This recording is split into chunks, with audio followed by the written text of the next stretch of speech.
And for several reasons. One is that I think that having more than 3 or 4 or 5 is just too much for the community of Guadalupe. One of the things, some of the groups, the 2 groups here keyed on community benefit, but when you look at other things, you look at employment, you're looking at both of these entities are talking about 10 minimum working here in Guadalupe. Our job market is dismal in terms of being able to work here in the communities.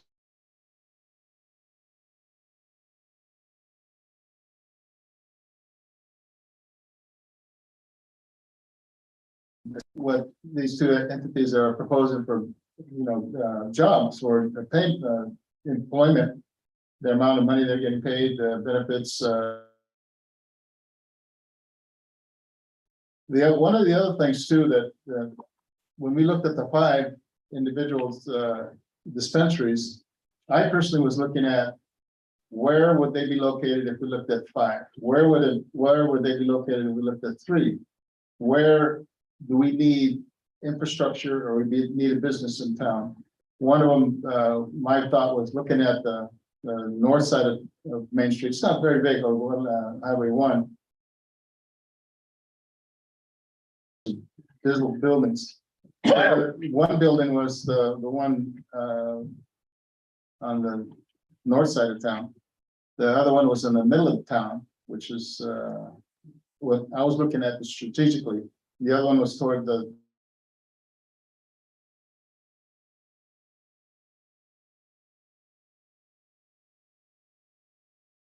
I personally was looking at was the one that received the initial go ahead was they weren't doing well in terms of the business. If we looked at what we needed in that part of town, there's an empty lot, there's an old commercial hotel, the Basque House, there's a couple of buildings that were at that point were unsold. They're sold now. Now there's some activity. I know that the Alvarez's are working on one of them. There's a couple of other businesses that are proposed to go into the west side of town on that side of the community. Looking at one of the buildings that was proposed, one of the cannabis was to actually fix one of the buildings up, which we needed. It's been basically to me an eyesore for many years. So that was kind of my consideration in terms of looking at selecting an entity. And again, we pushed the community benefit was one of the highest points in terms of point setting. What are you going to do for the community? And I think all of the individuals, dispensaries that applied, we're going to do something for the community. We're looking at you can't tax on the tax side for cities coffers. You can't tax them to death because that's just the opposite of what is needed for them to come into the community. But I just personally like to mention that there's right now there's one entity in the loop for for a permit. We agreed on 2. It's looking at the 2. You look at the grading system that was applied, and they're almost a couple of points off in terms of percentage points. You heard what they presented today. There's not much difference very little difference in what they could offer the community of Guadalupe. And it's interesting that you have the Alvarez family, outstanding residents, outstanding people, business people that are putting their money into this community to make it look better. The buildings that they purchase and they fix and everything else. We wouldn't go wrong with either of those entities. And just too bad. And I don't know. I don't want to step in the political liability side of things. It would be nice to have 3. Like it's mentioned, to have 2. Have them both come, because there's no difference to me. There's no difference in what they can offer the community. I also want to give my hats off to the local veterans, Greg, Stephen, Junie, Dee, and to all the other veterans that are here in supporting the community of Guadalupe. Thank you for your service. It's really important to us. And guess who's coming to us in support. It's a people that have the veterans and the local businesses and the Marines of the world that are saying, this is the community of Guadalupe that needs support. And I think that these two entities, whoever we choose, if we choose one, I think will benefit greatly. So off my soapbox, I'll throw it either left or right or in the middle to the lady or.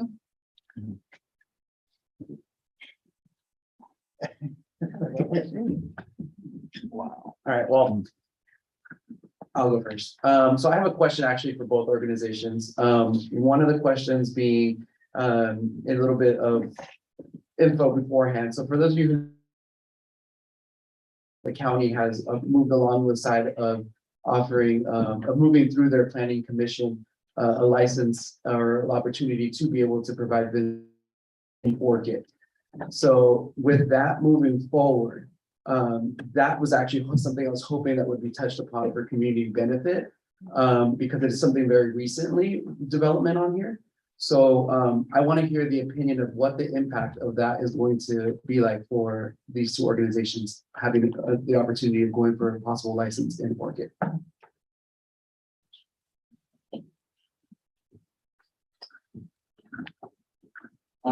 First of all, I wasn't aware of that. Secondly, I mean, it could go either way, to be honest. So, you know, people want to shop in shopping zones and destinations. So, additional cannabis dispensary in Orchid could actually draw more people from further away that may not consider shopping in Guadalupe. The fact that there's multiple businesses in a smaller area may actually attract people from, you know, other parts of the county or San Francisco County.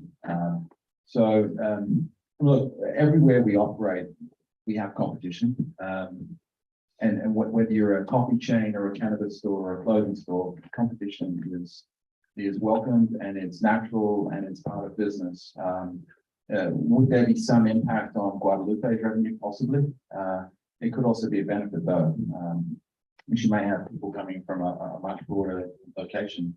You know, the experience we've had in Port Wainini, where there's a very underserved county, is that Port Wainini kind of drags everyone over from all parts of Ventura County. And I would see, you know, there's dispensaries coming into Oxnard. We're not really forecasting, you know, a dip in our revenue in our Port Wainini store. Because we're relatively new, we've only been there for 9 months. So we're naturally still growing, but I think more competition creates more normalization for cannabis. So more people are going to consider cannabis as a product, but it also could create a sort of a micro destination for people to come, you know, into this region and purchase cannabis. So it's hard to say, but I would say, you know, there's going to be pros and cons to anything, and I you know, need to think about it a little bit more, but. I think there could be as many pros as there could be cons. Okay, so follow-up question, just to make sure that we're on the same page. So my question is more related to how would it impact your business plan specifically, because would it impact your license here? No. How would that Look, we as a cannabis company, you know, I worked in marketing for sort of 15 years with large companies like Nike and Pepsi, and the first thing I was taught is you can't sell a product to everybody. You have to audience and own that audience and communicate to that audience and define your business on that audience. And I think that's what we do at Element 7 is, you know, we certainly go for people who are more after holistic medicine, wellness solution, slightly older, more conservative audience. And frankly, you know, 90% of the cannabis stores I walk into are all going for the same people. They're all sort of going for a 21 to a 28-year-old male, female audience that want to get high. And yes, those people do come into our stores, but we have a very defined point of view on who our customer is. And right now, not as many other of our competitors go for that audience. And we're very happy with what we're doing. And we you know, if there were other shops in the area, we think they're probably going to skate where everyone else is skating. And we're sort of over here doing our thing, and they're over there, and we're okay with that. So you sort of described Orchid in a nutshell right now. You said the demographic that you're doing.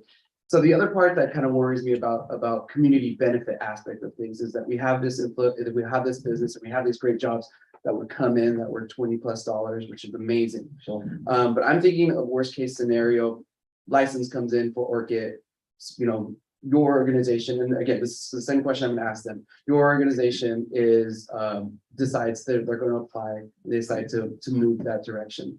Those workers that were here, are you supportive of either unionization or relocation of those specific workers to be able to keep those jobs? Sure. I mean, if that's what people want to do and they want to unionize, no problem. I mean, I'll give you an example, a really good example. We open a store in Fireball. Fireball is a community of 10,000 people, right? We don't go for the huge communities. We are in small communities. Our first store in Rio Del has a town of 3,000 people. And we've got a very successful business up there. We open a store in Fireball. 6 months later, we open one 12 miles away in Mendota. And if you know that Central Valley, Fireball and Mendota are very sort of close communities. You can drive in 15 minutes. We didn't see any dip in our sales in Fireball. In fact, we saw more people coming in because it created that sort of zone. So, you know, I welcome competition. I fought Coca-Cola for 12 years. You know, I'm used to competition. You have to have a clear point of view on what your business is, what you stand for, and you go for it. So yeah, I would welcome competition, honestly. All right, thank you. Thank you. And then the roots, they can.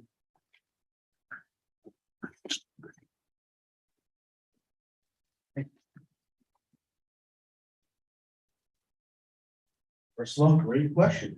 So yes, we're familiar with the workings, working with operations and operations for the roots. We welcome it.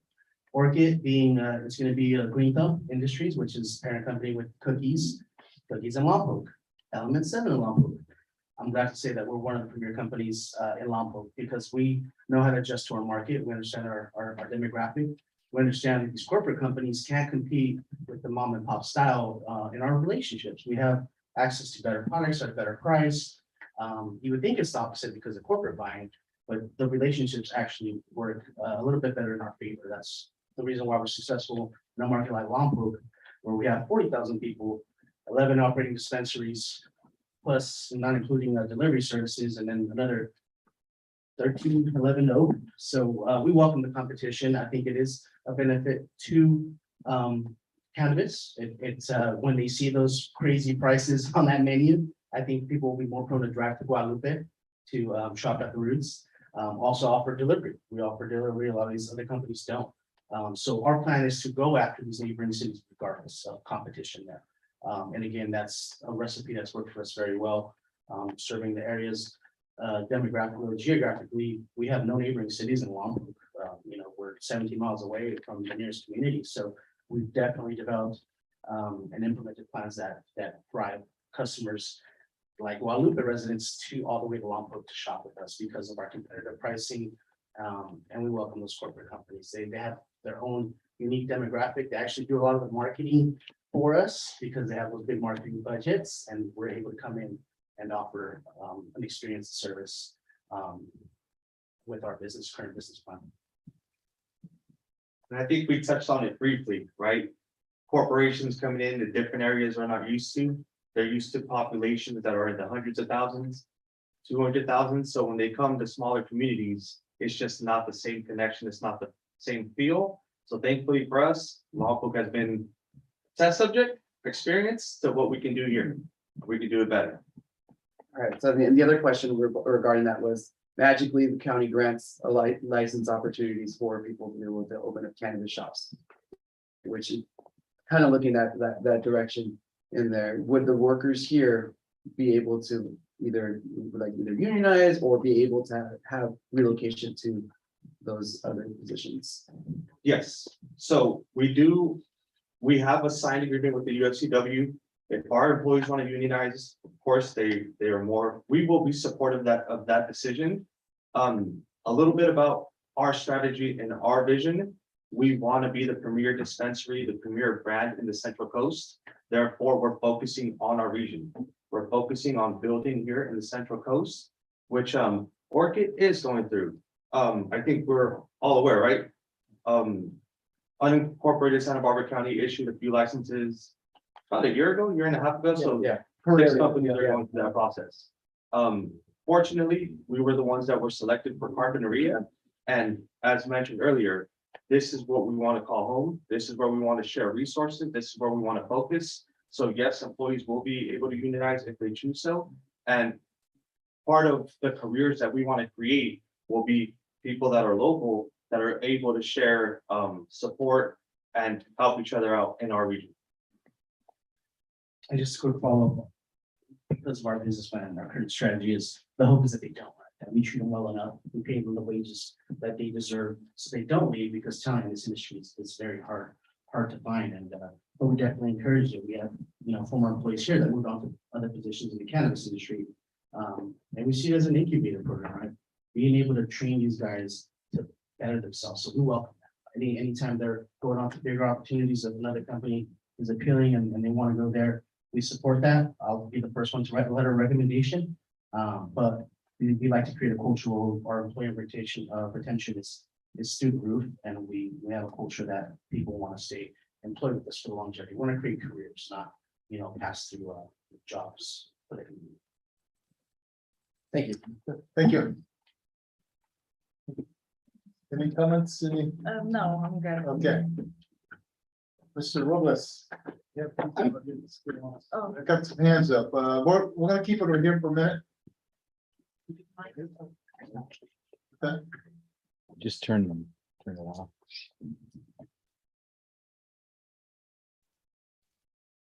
Any comments? Yeah.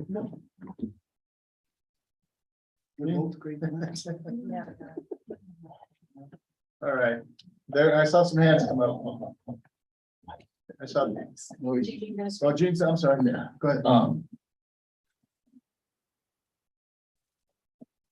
My question is to both of the companies that are back up here again for the third time. What if nothing changes? What if the vote is still 3-1 and none? Are we gonna be back at it again in a month or so? Which we shouldn't even be here right now doing this again. There was a company who, I understand through was gone, that was voted 3-2, and it should have been a mute point. But here we are again, and if it doesn't change, what's to say we're not back up here again for a fourth time? With that being said, whoever's granted the second spot, how do we know you're gonna continue the process to open up? What is your goal timeline to be opened up by? Yeah, Please say. so we submitted already our application to the city with all the information for a demo for construction. They're not wasted. They're gonna promise everything. They're gonna keep every promise to the community and all those nonprofits.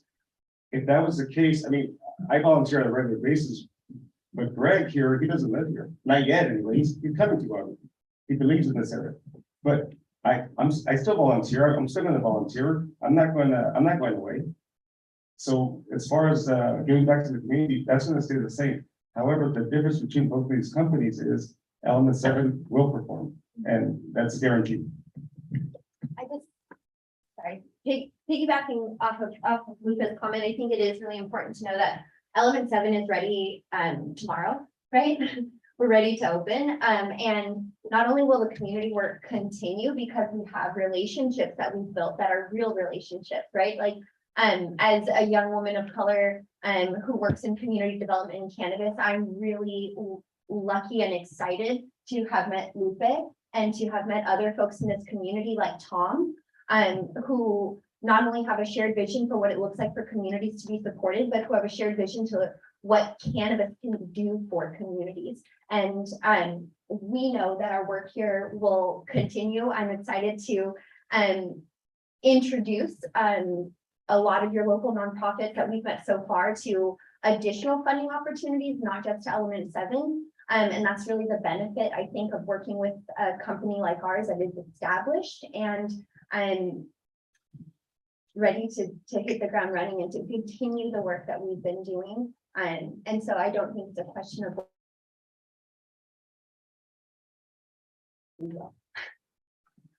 Thank you. Roots, you want to comment on Mr. Costa's comment?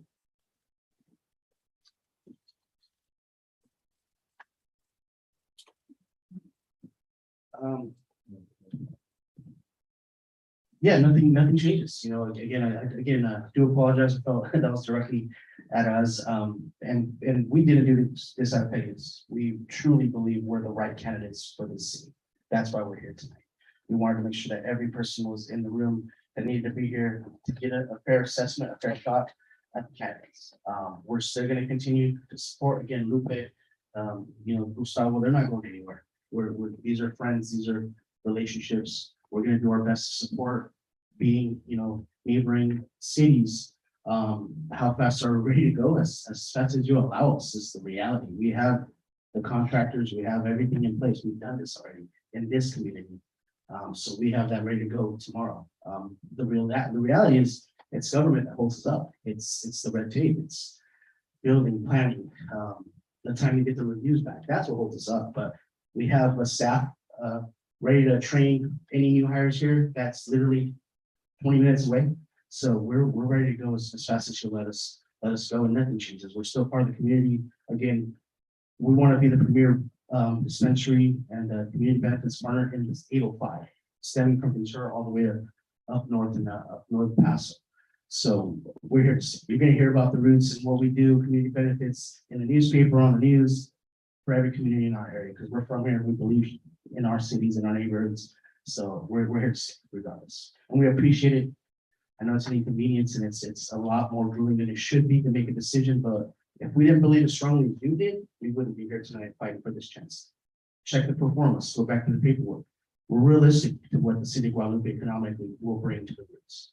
We're not talking about $18-20 million over 5 years. We know King Falafel, Domino's didn't make it here. We're realistic. We know what it takes to operate in cities like this, underserved communities. And again, we live for the community. We like this, and the cannabis is just a plus. Also to add to that, I think it has a little something to say about the type of company that we are. We don't give up. We're gonna go for it, and we're gonna give it our all. Whether it's competing against someone in Orchid, competing against someone in Malpo, Los Alamos, San Inez, we're gonna give it our all. That's what we do. That's how we were raised, and that's something that we want to pass down to everyone, our kids, our employees. We go for it. That's to the best of our abilities, I should say. Was there a part two? Was there anything else? No. Okay, we have received a presentation from staff. We received a presentation from Element 7 and the Roots Dispensary. We received public comment. Mayor, there's still one. We're gonna bring it back to us. You have an opportunity to speak. So we can go on until 3 o'clock this morning. So we're gonna bring it back to the council. We have A is received public comment. We have received public comment. Our next challenge is to select one of these applicants to move forward with the process of obtaining a CCB permit, or continue deliberations on these 2 CCB permit applications to a future meeting, or take no action and provide further direction to the staff. Which is the council?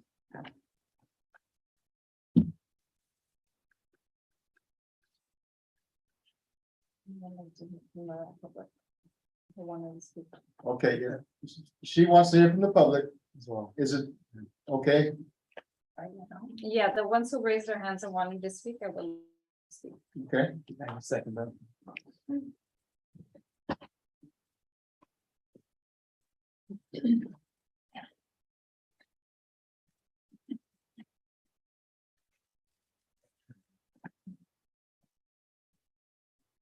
Okay, to answer your question earlier about Orchid and medical dispensary, every medical dispensary carries a different product. So customers are gonna go to a dispensary that carries a product they're already using. It's like a diet. You can try a diet and I can try a diet, but it's not gonna work for me, but it might work for you. The question to answer to Councilman Acosta. It's true. There was two council, it wasn't present, and yes, about your email.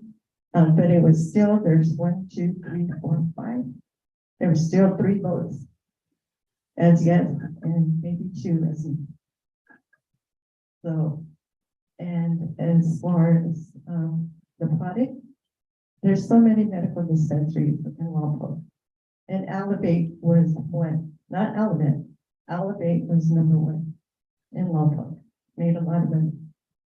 So there, I don't know. I'm sure they've gone to convention. There's a lot of products out there. Butter, cookies, gummy bear candy, you name it. It's not just somebody that's going to carry a bottle of cannabis. So, like I said, base your decision on facts. Thank you, Bernie.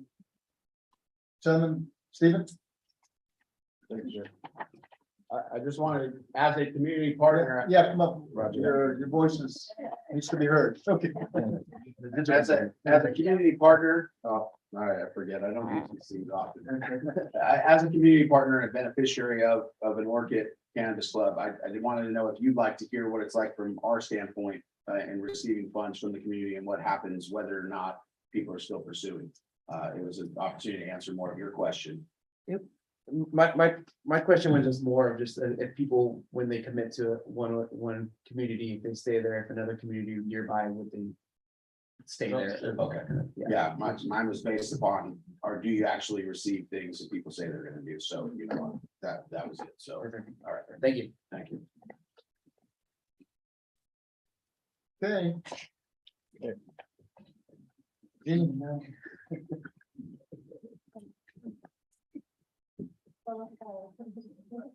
The answer. Putting you to work, Gene. What's that? Putting you to work. Cap the top, cap the top.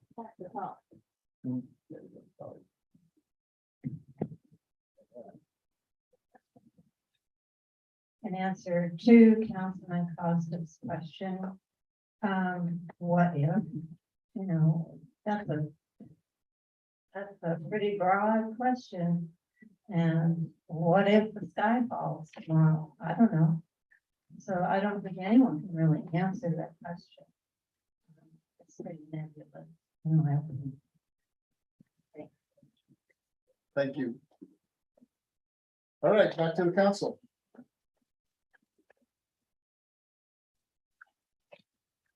So what do you want to do? Select one, continue, or take no action?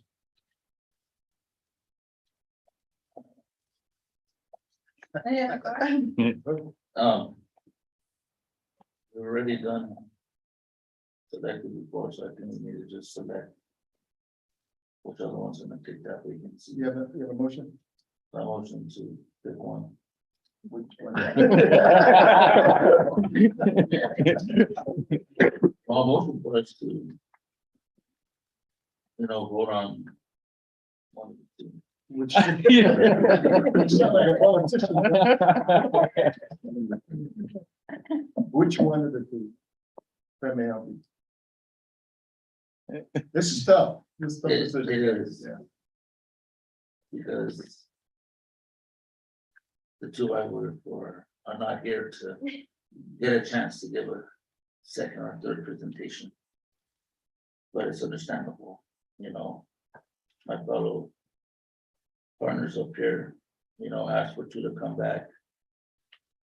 To the, and now we're here for a third time. And so I'd like to see us go. Forward with element 7. Okay, is there a second?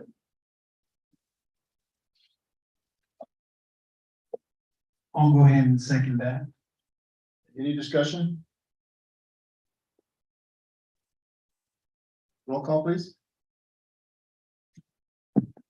Councilmember Ramirez, No. Councilmember Cardenas, Aye. Councilmember Costa Junior, Aye. Councilmember Robles, Aye. Mayor Julian, Aye. 4-1. For the element. And again, it's not. There's very, everything was professionally done. Everybody did their homework. Again, we have 5 dispensaries that have applied. And 5 of those 2 that we approved have to go through now, they have to go through a process. And if they don't clear it, then we'll move the next on the line up.